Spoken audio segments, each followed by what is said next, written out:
Viimati siin 2 kuud tagasi sai uut XC40 tutvustatud ja täna ma vaatan sama auto suhteliselt. No jah, okei, hakkan lähemalt vaatama, esias on teine, tagant läheb kuidagi alla. Millega tegemist? Jah, tegemist on meie uue Volvo C40-ga, mille puhul on siis disain läinud selliseks, mida Volvo hakkab tõenäoliselt tulevikus uute autode puhul rohkem kasutama. Et siin on disaini elemente, tehnoloogiat, mida varem ei ole Volvode peal kasutatud ja seda me loodame nüüd siin hakata ka oma klientidele näitama. No mis neil kahel vahet on, mida tähendab XC ja mida tähendab C? C on põhimõtteliselt X40 sükene sportlikum variant, et ta kere on veidi süke kupeelik ja põhimõtteliselt platvorm neile sarnane, aga mõte on just sükse võib-olla sportlikuma linnaauto poole. Kas annab vähe range'i ka või siis ütleme läbi, kuidas eesti keeles seda öeldagi? No kõik saavad aru, mida range tähendab, annab juurde ka. Katsetused on näidanud, et on parem, aga platvorm seni, ütleme, et on sarnane. Milline on hinnapoliitika? Hinnapoliitika võrreldes X40-ga on väga sarnane. Kuna ta on uuem, siis tal mõni gramm on kallim, aga mitte nüüd oluliselt. Kas see sinine värv ja see sinine sisu kuidagi ongi nagu teadlikult selline? See sinine värv on nüüd siis selle C40 lanseerimisvärv, et see on nagu taotluslikult selle tema autole võetud ja teistele mudelitele seda ei pakuta. Nüüd sinine vaip seal sees on ka konkreetselt selle mudelil ainsana võimalik võtta, et teistel seda ei ole. Me läheme Kairiga sõitma, meil on XC40 värskelt meeles ja need Kairi emotsioonid, mis sealt roolidega tulid, et seda emotsiooni enam suure tõenäosusega ei tule, sest asjad on juba nii-öelda selged, et eks me vaatame, kuidas sellega sõita on. Jah, edu teile. Seni kuni nii-öelda mägi läheb Muhamedi juurde, ehk siis ma viin Kairile auto sõita, räägiksin omapoolse juttu ära ja kuna me siin enne tõime juba välja võrdluse XC40-ga, siis tegelikult justkui nagu kõik oleks nagu sama kilovatid ja mootorid ja nii edasi, aga ometi läheb see C40 siis 0-100 4,7 sekundiga. XC40 läks 4,9 sekundiga, nii et kusagilt on siis elektroonikast suure tõenäosusega nii-öelda natukene peale keeratud, ehk siis seda sportlikkust rõhutada ja ju ikkagi tuleb ka kuidagi neid nii-öelda läbitavuse kilomeetreid kuskilt elektroonikast juurde.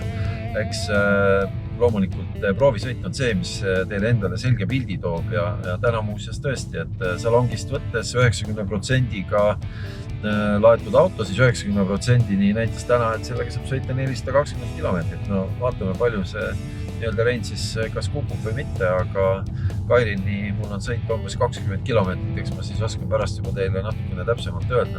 Aga jah, tegemist on Volvo esimese hatchbackiga, ehk siis selle tagant selle kujuga autoga, nii et Volvo tootearendus käib täiega, et hästi mugav sõita, suur auto, küll 40, me ju kõik teame, et Volvo on ka XC60 olemas, tulemas.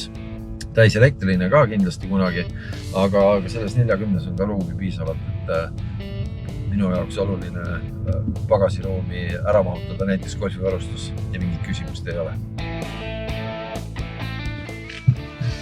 Et vahetame kohad, olen sinu juurde sõitnud kenasti Sauele. No väljast autot vaatasid, kas tundus XC40-ga, millega me viimati sõitsime Volvodest, siis on midagi teistmoodi? Mis sa mõtled, et tulid Sauele ära petma mind või? Et oled viinud ennast kõrssi? Absoluutselt. No mis on siis teistmoodi? Kuule, siin on ikka väga palju teistmoodi. Ma ainuke asi, mida ma kohe varsti tahan proovida, on see hea tõmme, sest see on sellest eelmisest Volvost väga hästi meeles. Aga loomulikult on tegemist ju sellise mõnusa nii-öelda crossoveriga. Ja mis kohe esimesena asjana meelde tuli, oli see ühe pedaali vajutus, mis ma juba hakkasin vaatama, et jälle on keegi mulle jalgade juurde ei tulnud, et ise pedaali vajutanud. Aga ei, tegemist on jälle ühe äärmiselt ägeda autoga, kas või vaadake seda ägedat panoraamkatust on ja... Vaat seda ma jällegi tähele pannud, siin ei ole seda vaata. Jaa, siin ei ole seda, et sa saaks seda ette tõmmata, et see ongi kogu aeg selline nii-öelda äge. See on tõsiselt äge. Aga ma ei tunne, et vaata päike paistab on ja ma ei tundnud sõiduajal, et päike paistab. Kuskilt vastu pead paistnud. Ju ta siis on selle sellised, sellega on väga hästi. Ja muideks, kas sa teadsid, et see on esimene Volvo, mis on täiesti 100% nahavaba, mõtlen just nagu salongist, ei ole roolil nahka, ei ole käigukangil nahka mitte kuskil, et on olemas ka täitsa teistsuguseid materjale, mida kasutada, et rool tundub küll nagu oleks nahast, aga tegelikult tundub päriselt, et tunduvadki nahast need istmeküljed, ju siis ei ole ei noh, eks ju elektriauto tootjad tegelikult kõik lähevad seda teed, mõni lood isegi üles pudelid, plastpudelid, palju on läinud ühe auto peale plastpudelid. Aga sul ei ole praegu seda kiirendust siin võimalik veel proovida, sest sa pead ootama ära vähemalt 70 ala, et siis korraks seda nagu teha, sest 4,7 sekundit on sajani. See on päris rets. Ja mis muidugi elektriauto puhul on see hea veel, et ohutuskulusid või ohutuskulud on ju poole väiksemad või võib öelda isegi olematud, sellepärast et mis siin kulub, väga ei olegi midagi teha.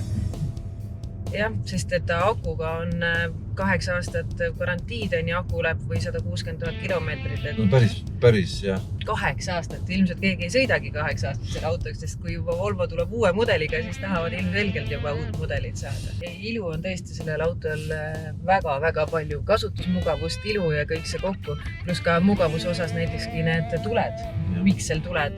Et sul auto läheb käima, siis automaatselt lähevadki täistuled peale, aga nii kui ees olevad autod lähemal hakkavad jõudma, siis auto saab aru, kaamerad näevad, et nii võtame kohe vaiksemalt. Ja muuseas need pikseltuled on, kui ma arvan, et Volvol vist eelmistel nii-öelda LED-idel olid, ma ei tea, siin oli 10 seda pikslit siis, ja siis nüüd on 84 ja 2 tule peale, 42 vist ühes, nii et mida rohkem neid piksleid on, seda rohkem nad saavad joonistada neid erinevaid kujundeid sinna tee peale. Ka Volvo oma turvalisuse headusega alati olemas, nii et tulge kindlasti proovima ja ma ütlen, et see ühe pedaaliga või ühe selle nii-öelda, kuidas seda nimetatakse nüüd?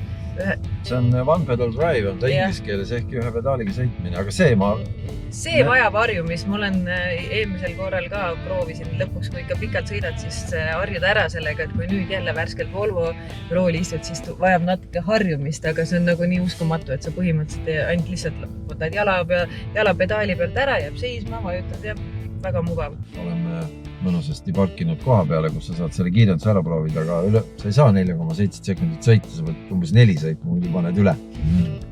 Sa ütled. Kõik. Mõned rohkem ei saa.